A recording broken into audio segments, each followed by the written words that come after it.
Dr. Wildcat sits down with community members to discuss the pros and cons of AI in Indian country. And at last week's BIE meeting, members discussed Haskell's future position as a charter school. And we finish our interview with Rhonda McBride and her story within the HBO series Lost Women of Alaska. All this and more coming up on GMIC.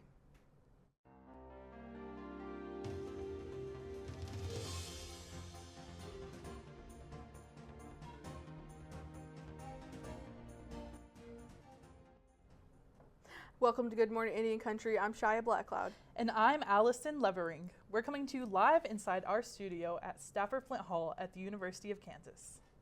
After the Data Sovereignty Conference, a fireside chat featuring Dr. Dan Wildcat and Machisma Edmo discusses more about AI and how technology is shaping the world with the assistance of AI. GMIC's Caden Baird was at the chat asking Dr. Wildcat his views and possible solutions for Indigenous communities in this new age of AI. Take a look. What you just said, how do we hold that? That's really the question I think we got to figure out.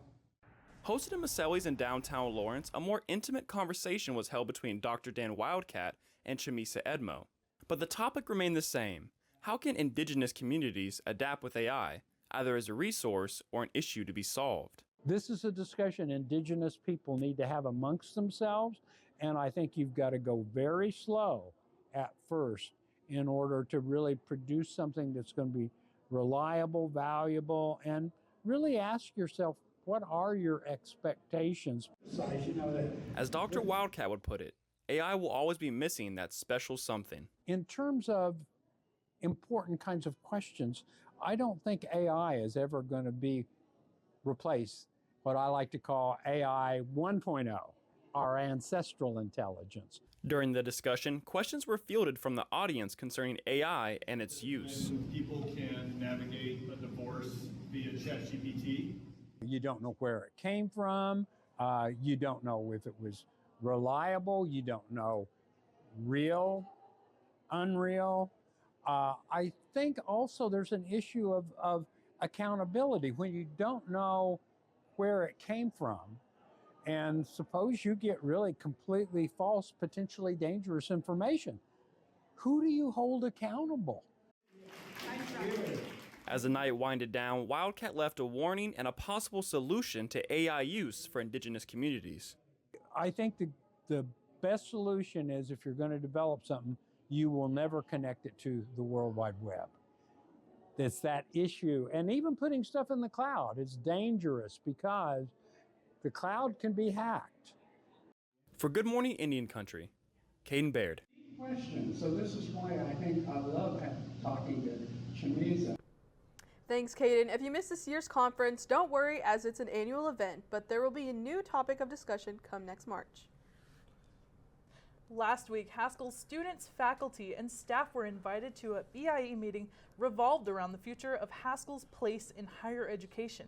Stephanie Conduff and Evangeline Campbell held a listening session at Haskell's auditorium.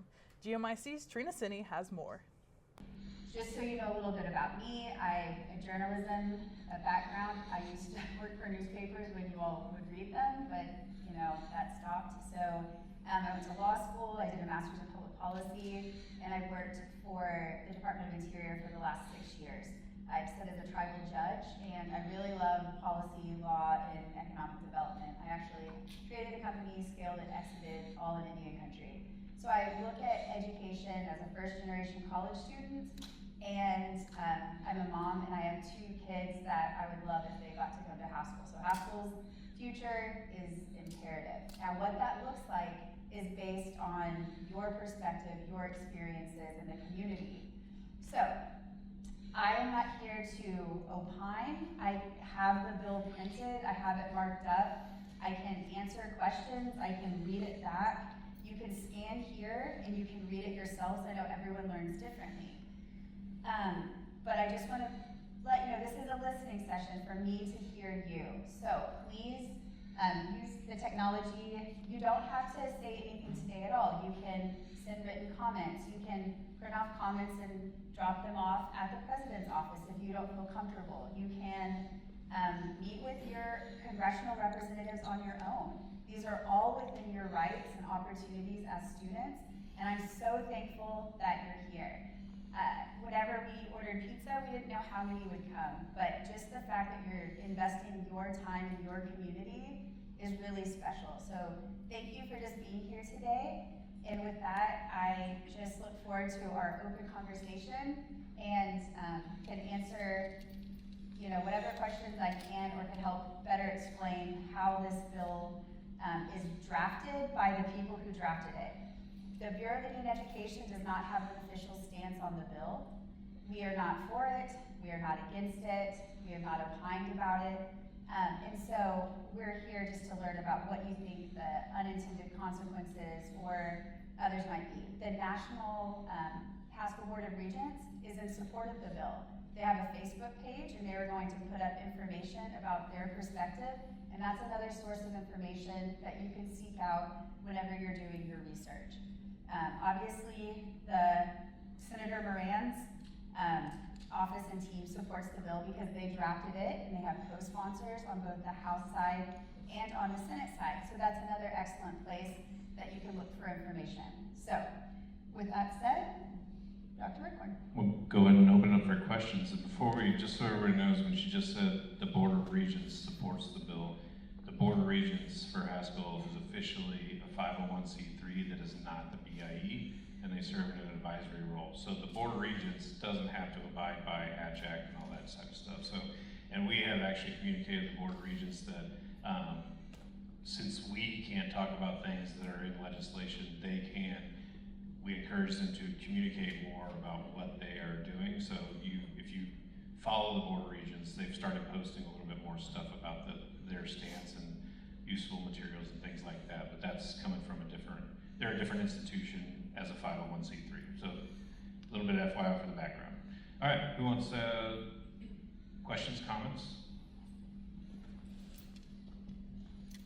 Hello, my name is Randy. I'm a student here. I'm a senior studying environmental sciences and actually I'll graduate in May. So my question for you all is, we already have a federal charter that falls underneath the BIE, correct? And that's IAIA? Or A? Is it okay if I? Yeah. Okay. So just for clarification, there are a few federal charters. The only native one is IAIA. And it is a federal charter. It does not follow under the BIE because it is a congressional charter. So it's funded through the Secretary of the Interior, and if this bill passed, Haskell would be in a similar situation, but they are not under BIE because that's what makes them a congressional charter institution. So yes, they are already there. And this bill was modeled after legislation that created IAIA back in the 50s. And they have a different model. For example, they charge tuition and Haskell does not, and they have different fundraising that Haskell historically hasn't. But I think that is the most akin institution, number of population, and in congressional charter that you would find for comparison. Okay. If you would like to contribute to this conversation, scan the QR code provided. This will take you to a form where you can voice your opinions and collaborate with the community members on this topic. The QR code has more information and contact information for questions. Well, it has been a beautiful day here in Lawrence. I'm hoping this weather continues. What do you think, Emma? Yeah, Shia. Well, unfortunately for you guys and for all the other spring weather lovers out there, it looks like today is all we're going to get as far as those warm temperatures. Tomorrow is dropping back down to around 50 degrees, and it will pretty much stay that way up until this weekend. As we continue throughout the week and head into next week, a pretty heavy variety in temperatures ranging from today's high of 85 all the way down to around 50 degrees. Along with that is also going to bring about some variations in cloudiness as well. Lots of partly cloudy days, a couple of days of rain and showers, and some sunshine is going to start to poke its way through. Strong wind speeds are going to be happening all week long, getting all the way up to almost 30 miles per hour. Definitely some gusty days ahead. Taking a look now at Wednesday's forecast, like we said earlier, high of 50 degrees, early rain showers in the morning, leading to some sunshine later on in the day. Stronger wind speeds as well, averaging around 20 miles per hour. Overall, a pretty big difference from what we've been seeing so far. Taking a look at Wednesday's hourly planner, 12 p.m. high of 43 degrees and cloudy, up to 46 degrees, and that's when our wind gusts are going to start to poke their way through 20-mile-per-hour wind speeds. By 5 p.m., our sunshine has started to make its way through those clouds all the way up to 49 degrees, and between that 5 to 7 p.m. range is when we're going to see our highest temperatures for the day, as by 8 p.m. we've dropped back down to 43 degrees. Wednesday night's forecast, low of 28, the chilliest we've seen in quite a little bit here. Mostly clear skies though, as those clouds will start to pass their way through Lawrence and the eastern Kansas area. Higher wind speeds as well, averaging around 11 miles per hour.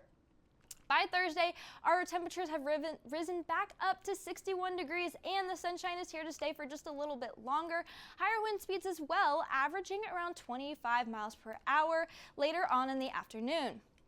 Taking a look now at our hourly planner for Wednesday, 8 a.m. is sitting at around 31 degrees Fahrenheit, pretty chilly morning, up to 41 by 10 a.m. and by 12 p.m. we've risen all the way up to 51 degrees. As we continue further into the afternoon, that's where we're going to be seeing our high for the day. 2 p.m., 57 degrees, going to continue to rise just a little bit as we get into those late afternoon hours.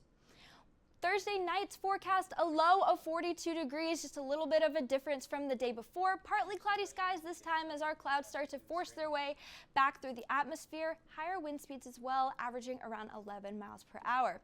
Now coming up in a little bit, we'll talk about some severe weather outbreaks happening all across the country. But for right now, back to you, Shia and Allison. Thanks, Emma. After the break, we have the second part of our interview with Rhonda McBride, senior reporter and producer at KMBA Alaska. McBride was interviewed in the series Lost Women of Alaska, streaming now on HBO Max and Discover ID. Take a look. Human remains were found along the Seward Highway. This is a land of devastating beauty. And it's in crisis. The bizarre chain of events have been difficult to take in. A killer preying on the vulnerable. There has been more discovery of bones and bodies than there ever has. Only the frozen land knows the truth of Alaska's lost women. These women can't say anything. The red paint over the mouth, they're hollering, "Help me." I had a bad feeling about him. So I stole the phone. He was just like, I really need to get that phone back. My work is on it. She had witnessed somebody being killed on video. I know what I saw was real. The things that were seen on that video, absolutely torture. We see you choking her.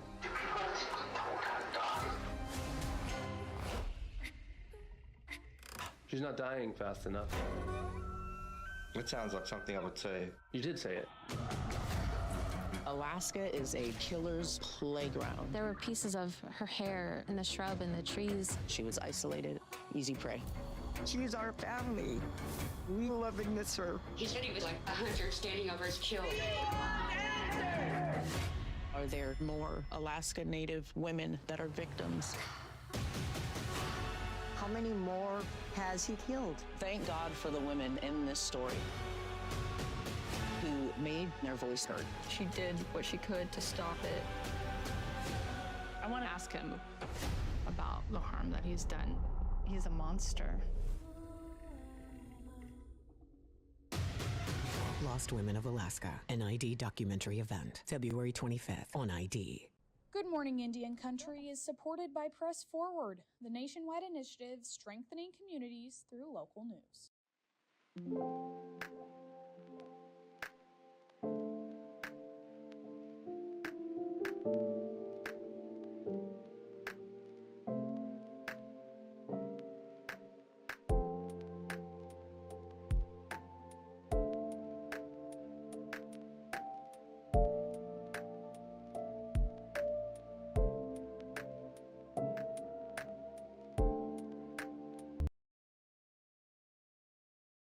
Special guest Rhonda McBride in studio for a special look at her feature on Lost Women of Alaska.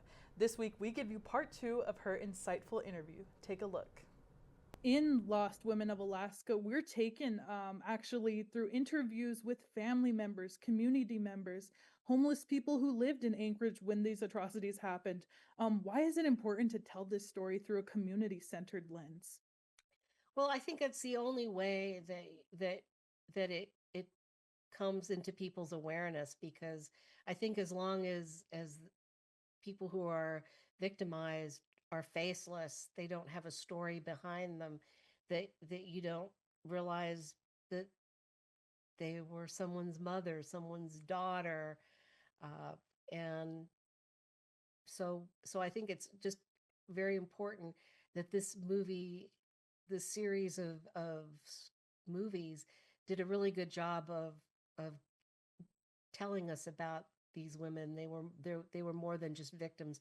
We got to hear from their families, and I think a lot of the women who have disappeared, they have very difficult histories, and you you have to kind of spend a lot of time in this state to really understand the historical trauma that Alaska Natives have experienced. And you know I mean, you hear some of it in the lower 48, the boarding school trauma that people went through, just growing up in a dysfunctional family that has inherited this historical trauma. So there's a lot of things that these women have been through before they get to the point that they're on the street and they're victimized. And when I hear about the lives of some of these women, I think about just how incredibly brave and strong they were to survive all of the things that have happened to me. I happened to them. I know one of the victims' daughters, Veronica Abowchuk's daughter, said she used to be so mad at her mother because she had problems drinking, and she tried to take her in, tried to get her to stay in her house, and she would only stay for a little while and then want to go back on the streets. And she had no idea what her mother's history was. She just was mad at her mother because she couldn't pull it together. And she later learned that her mother was a victim of sexual assault from a priest or clergy in her village. It might not have been a priest. It might have been uh, someone who worked with the church, but she carried that all those years as a small child. And there are many, many women that have had experiences like that, and men as well. And they never can put the pieces of their lives back together, but yet they're just, in some ways, they survive. They're strong people, they're good people. And if we were each in those circumstances, what would we do? What would we be like? And so I think people, don't understand that a lot of the women who are victimized, many of them have quite a story. And that's why you ask why you have to have things told through a community lens is is you you have to see that these are women that were loved, that were cared about. And I think that the women that they interviewed, the families that they interviewed, conveyed that. Yes, definitely. And we often see similar issues here in Indian country. Now, this series highlights challenges that law enforcement faces in remote areas. How does the geography, limited resources, and jurisdictional issues in Alaska and overall Indian country complicate these investigations when it comes to missing Indigenous peoples? Well, it's a long, complicated landscape. I mean, there's a long history behind it. Um, Rural Alaska is just huge. I mean, if like I worked in a region called the Yukon Kuskokwim Delta, and if you go look on a big Alaska map, it's kind of an area around the Yukon and the Kuskokwim rivers, and that's the size of several states. I mean, it's huge, and Alaska is just a big place. So when it comes to law enforcement, there's not enough law enforcement in rural Alaska for these small communities, and periodically it becomes an issue in the news. And I know that during the first Trump administration, the Attorney General uh, came, and he actually toured and traveled communities and declared an emergency. Uh, because because of the violence in villages. You know, the amount of alcohol abuse and domestic violence, sexual assault, and kind of what makes it that way is that there's no law enforcement, there's no intervention, and you know, if someone there is a domestic violence shelter in Bethel, which is a hub for about 25 or so communities in that region, even as many as 40, where people turn to come to the hospital or for help. And if the only way to get to those villages is by a small airplane, a boat, or in the winter by a snow machine. So often, you know, I talk to people at the shelter there, and they said that when somebody calls in for help, they can hear the children screaming, they can hear the rage of the perpetrator, and they've got to get an airplane to get out there. So is the weather good? Is the weather, you know, is there a storm? Is there a trooper available to go? Uh, and many villages do not have any law enforcement. Some have tribal police officers and a state-funded officer called a village public safety officer. Uh, but not every community has someone. So you know, it can be really hard for law enforcement to get out to a community. And unfortunately, because of the you know, the turnover that we have, that you don't really have a consistent law enforcement culture developing that's culturally sensitive to rural Alaska. I mean, you know, there are village public safety officers that are funded by the state, but a lot of times the state doesn't leaves those positions unfunded. And so, and those jobs are so stressful for the people that have them that they don't stay in them often. It's hard to keep a village public safety officer or a tribal police officer in a position for a long time because the amount of stress that's involved. So the law enforcement picture in Alaska is not really a healthy one to deal with these issues. And the Anchorage Police Department is pretty much overwhelmed as well with the caseload that it has, and its officers have a high turnover, and so there's not a lot of cultural training. You know, and Anchorage is a city that is very diverse. It has many different cultures in it. And I think the police department is having trouble attracting people that can kind of deal with with different cultures. And I think you know, this is my personal opinion. I can't say I know this, but my sense of it is that when Native women go missing, uh, they think, well, these are people from families that have problems and they probably really don't care about them. Otherwise, they wouldn't be on the street. And so there isn't this sense that, I don't think there has been this sense of urgency that these are people who need love and attention and care as much as any group of people. And I can't help but notice that when a non-native woman goes missing, uh, that a lot of times they get, you know, if they're from middle class, so to speak, that case gets a lot of attention. And one of the women that was in the series Lost Women of Alaska was a sex worker, and I, I her name was Amber. You'll see her. She actually interviews Brian Stephen Smith in prison and says, "This your shoe. Look at this picture. It's your shoe." It's that woman. But Amber talks a lot about that victims have to have a certain narrative for society to care. And I think that that's true. And the narrative, you know, if you're a good middle class girl or a college student that goes missing, then you're good. And you know, if you're a person who's vulnerable or homeless or comes from a dysfunctional family, then you know you don't have the right narrative for them care about you. I mean, that's my personal opinion. I don't. Sometimes I think that happens. Thank you for informing us about the MMIP community out of Alaska. And for those who haven't seen the series, The Lost Women of Alaska is now streaming on HBO Max and Investigation Discovery, where you can see Rhonda sharing her side of the story. Thank you, Rhonda, for joining us.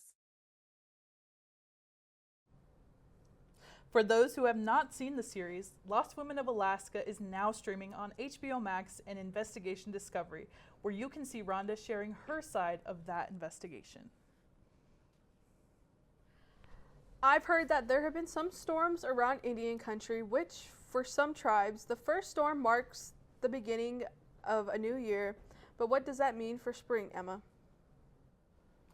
Thanks, Shaya. Yeah, well, it does look like some severe weather is going to start to force its way through much of the country starting Tuesday afternoon and leading Tuesday overnight. Large parts of the Midwest, South, and East are planning to be impacted by a string of strong tornadoes starting late Tuesday afternoon. Taking a look at which cities will be the most affected, anywhere with this hot red is going to be the most impacted by this severe weather. So that's our Chicago areas down through Oklahoma City, reaching into Texas. Now our darker orange is going to be the areas where we have some possible chances of severe weather. That's going to be much of the Kansas City area, stretching further towards Lawrence and even getting close to Topeka, as well as much of Oklahoma, parts of Arkansas, much of Texas, and a lot of Illinois and Michigan as well. And then as we get further out, those lighter orange sections are going to be where there's a pretty marginal chance of some severe weather in the form of those tornadoes. Taking a look at Wednesday's forecast, now by Wednesday afternoon, the main severe threat will be thunderstorms instead of those tornadoes. The worst possible threat is going to come in the form of severe thunderstorms and pretty damaging wind gusts. Those storms are going to make their way further east into the south and southeast parts of the country. Our dark orange is where there is the most possible chance of those severe thunderstorms making their way through. Our lighter orange, again, a very marginal chance. This time, a lot of the southeast is going to be impacted. Some small parts of Texas, Arkansas, Louisiana, but a lot of Tennessee, a lot of Kentucky, and some areas of Pennsylvania and Washington as well. Overall, a pretty severe couple of days coming up, so make sure you stay aware and stay safe depending on your location.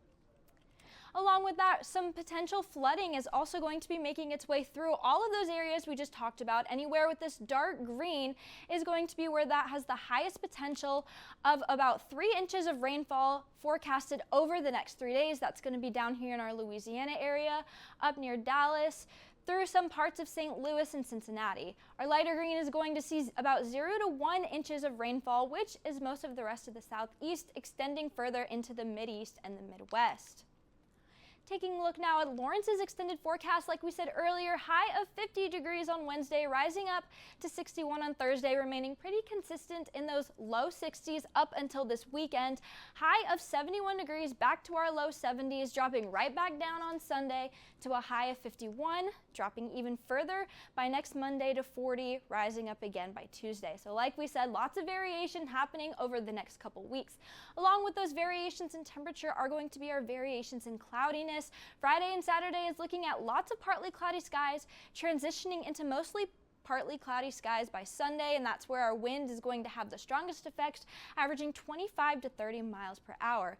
Next Tuesday is also looking at mostly cloudy skies with our high of 50 degrees. Well, that's all the weather we have this week. Now back to you, Shia and Allison. Thanks, Emma. After the break, Jacob will give us a rundown on Haskell sports. Thank you to the Henry Luce Foundation for their support of Good Morning Indian Country.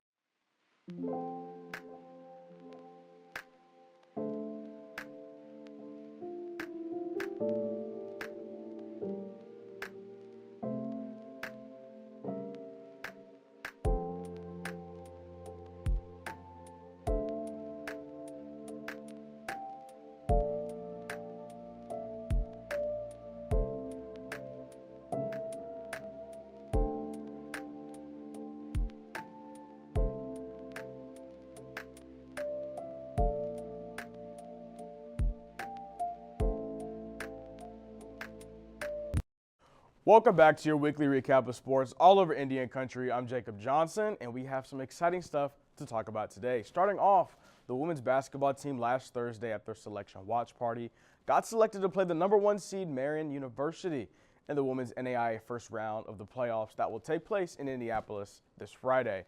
This is also the second straight year the team has made the tournament, and they will look to avenge their loss against Dort from last year, where they also played the 1 seed. But speaking of championships, these track athletes have been on a roll lately. Diami, Levy, Seth, and Burt broke yet another school record in the men's DMR race to qualify for the finals with a time of 10 minutes and 2.64 seconds. And then they took 9th overall in the finals with just a little slower time with a time of 10 minutes and 6.87 seconds. And individually, Javen Hale took 18th place overall in the men's 5K with a time of 15 minutes and 11.68 seconds to get Haskell with the top 20 finish to close out the NAIA Indoor Championships. But pivoting over to softball, where we have more great news, the Indians captured their first victory last Thursday against Kansas Christian College, winning 19-10. But they lost the second game in their doubleheader. But this is great news as they will build some momentum before their home opener next week on the 20th, and then their first game in the brand new ballpark on Saturday the 21st against Heston College. And also for the first time this season, we have a CAC Player of the Week with Chelsea Roberts, who went 7 for 8 and had 3 RBIs and 2 home runs, all in just 2 games. And along with some other sports news, the golf team is starting up their season next week. They will be traveling to Cabot, Arkansas for the Central Baptist Collegiate Invite, as well as some other major news from Brownie, Montana, as Taylor Calf Boss Ribs, Eagle Woman Armstrong, and Joslyn Wells officiated a freshman women's basketball game, marking the first all-Blackfeet women's crew in Browning official pool history. But that's all of our sports I have for you this week, but make sure to stay tuned after the break for a roundup of some local events. Good Morning Indian Country is supported by the University of Kansas William Allen White School of Journalism and Mass Communications.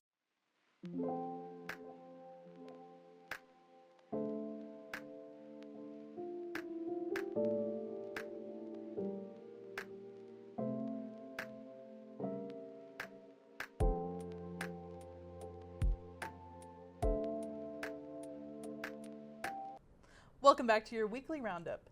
In celebration of Women's History Month, faculty from the Haskell Seminar Program at Haskell Indian Nations University are hosting a special speaker series highlighting Native women in research and academia.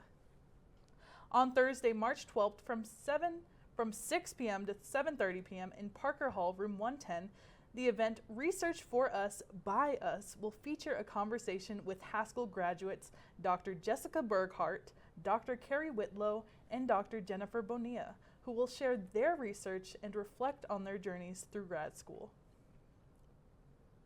The discussion will highlight the importance of Indigenous-led research and the impact Native scholars are making in their fields. Students, faculty, and staff, and community members are encouraged to attend and celebrate the work of Haskell alumni during Women's History Month. Also, students get interview ready with confidence. Career Services is hosting mock interviews to help students prepare for internship, job, and graduate school interviews. Whether you choose a panel or one-on-one format, you'll receive professional feedback, guidance, and support to sharpen your skills and put your best foot forward. Spots are limited. Sign up by emailing aadams@haskell.edu and take advantage of this opportunity to invest in your future. And that's all we have. Thanks for watching this episode of Good Morning Indian Country. Another thank you to Press Forward, the Henry Luce Foundation, and the William Allen White School of Journalism for their support of our work.